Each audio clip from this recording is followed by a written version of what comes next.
Hello friends, welcome back to my channel. आज के इस वीडियो में हम 36 साइज़ में कुर्ती बनाने वाले हैं और ये रहा इसका फाइनल लुक। तो चलिए इसकी कटिंग शुरू करते हैं। इसके लिए मैंने ये फैब्रिक लिया है, तो ये थोड़ा सिल्क में है और ये रहा हमारा जॉर्जेट का फैब्रिक। और ये एक और पीस है जो बैक में यूज़ होगा।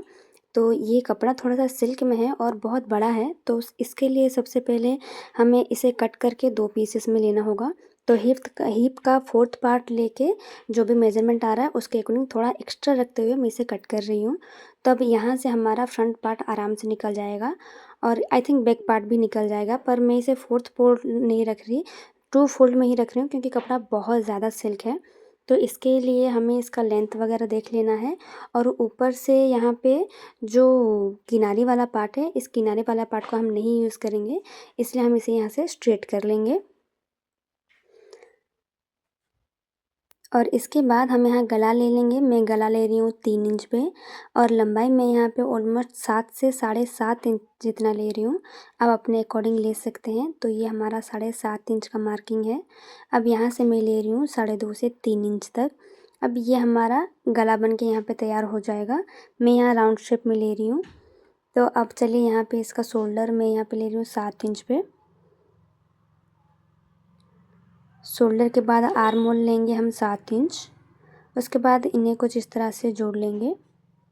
अब यहाँ पे लेना है आपको चेस्ट का 4th पार्ट। मेरा है 9 इंच 36 के अकॉर्डिंग, और 1 से 1.5 इंच आप ज़्यादा रख सकते हैं मार्जिन के लिए। तो अब यहाँ से हम वेस्ट के लिए एक पॉइंट लगाएंगे 14.5। फिर यहाँ से हिप की मार्जिन होगी 20.5। अब यहाँ पे हमें सीधे स्ट्रेट करना है। ये हमारा वेस्ट पॉइंट होगा और ये हमारा हिप पॉइंट होगा। तो इसके अकॉर्डिंग अब चलिए मार्किंग करते हैं। तो यहाँ पे आपका जो भी वेस्ट पॉइंट है उसका 4th पार्ट, और मैं यहाँ पे 2 इंच एक्स्ट्रा ले रही हूँ। उसके बाद आपका जो भी हिप है उसका डिवाइडेड 4 और यहाँ से 2 इंच एक्स्ट्रा। अब इन तीनों पॉइंट्स को हमें मिला लेना है स्केल से, या फिर आप इंची टेप पे हेल्प से भी कर सकते हैं। अब इसके बाद हमें यहाँ से 1 इंच पे लेना है और यहाँ पे इस तरह से मिला लेंगे। यहाँ से हम 1 इंच जितना या फिर 0.75 आप डाउन कर लें। ये देने से हमारा जो आर्म होल में झोल आता है वो नहीं आएगा। ऊपर की मार्किंग कंप्लीट है। अब नीचे से करते हैं। तो आपकी जो भी हिप की मेजरमेंट थी वो सेम आपको नीचे ले लेनी है और एक्स्ट्रा आप 1-2 इंच रख सकते हैं। अब इन्हें हमें नीचे तक स्ट्रेटली जॉइंट कर लेना है। अगर आप एक बिगिनर हो और आप अगर मेरा ये वीडियो देख रहे हैं तो आप आराम से मेरी ये फाइनल मार्किंग ले लीजिए, और इसी के अकॉर्डिंग अगर आप अपनी 36 साइज़ में कुर्ती बना रहे हैं तो निश्चिंत होकर बना लीजिए, कोई प्रॉब्लम नहीं होगी। और अगर आती है देन प्लीज़ कमेंट मी, ताकि मैं भी आपके साथ मिलकर उस प्रॉब्लम का सोल्यूशन कर सकूँ। तो अब आते हैं अपनी कुर्ती पे। तो जहाँ पे भी आपकी फाइनल मार्किंग है वहाँ पे आप नॉचेस लगाना मत भूलिएगा, क्योंकि ये नॉचेस लगाने के बाद हमारी स्टिचिंग बहुत ईजी होती है। एक्स्ट्रा जो भी पार्ट होगा उसे हम कट कर लेंगे, गला हम बाद में कट करेंगे। तो चलिए अब हम इसका बैक पार्ट निकालते हैं। बैक पार्ट के लिए पहले हम इसे फोल्ड करके रखेंगे और फ्रंट पार्ट इसके ऊपर कुछ इस तरह से रख लेंगे।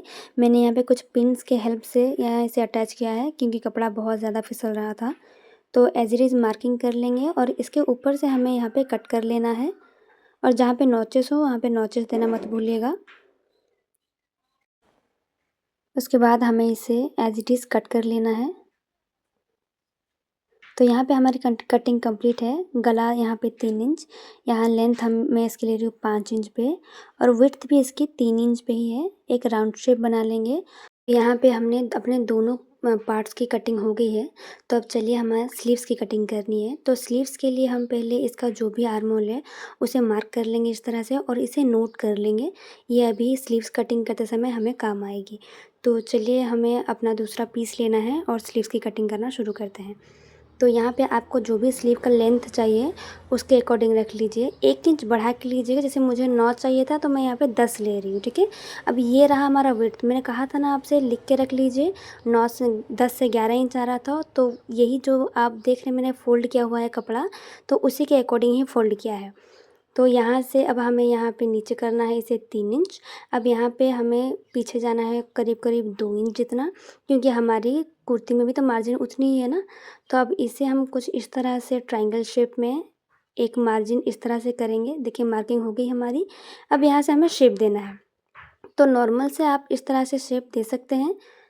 आपका स्लीव का जो भी राउंड था वो राउंड देखिए मेरे जैसे यहाँ पे 5.5 इंच है और एक्स्ट्रा मैं यहाँ पे ले रही हूँ 2 इंच, क्योंकि 2 इंच मेरी कुर्ती में भी मार्जिन है। तो अब यहाँ पे आप देखिए आपका जो भी आर्म होल का एग्जैक्ट साइज़ था, जैसे मेरा 8-8 16 में था और 2 इंच मैंने एक्स्ट्रा लिया हुआ था, उसी के अकॉर्डिंग ये मार्किंग हुई है और मार्किंग थोड़ी-सी सही नहीं लग रही है, तो मैं इसे थोड़ा-सा सही कर लेती हूँ। हाँ, अब थोड़ा सही लग रहा है, ये वाली मार्किंग नहीं होगी। तो देखिए यहाँ पे हमारे स्लीव्स की जो पैटर्न है वो कंप्लीट हो गई है और ये हमारी विड्थ 10 से आ गई है। तो अब इसे कुछ इस तरह से मिला लेंगे। मिलाने के बाद अब हम कटिंग के प्रोसेस में चलते हैं। तो यहाँ पे हमारी एक स्लीव कट हो गई है, इसी तरह से मैं अपना दूसरा स्लीव भी कट कर लूँगी। तो ओवरऑल यहाँ पे हमारे कटिंग की जो प्रोसेस है वो कंप्लीट है। अब बस हमें हमारा जॉर्जेट का जो फैब्रिक है इसके ऊपर रख के इसे स्टिच करना है।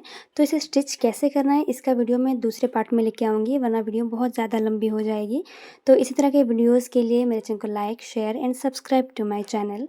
तो मिलते हैं आपसे नेक्स्ट वीडियो में, तब तक के लिए बाय बाय।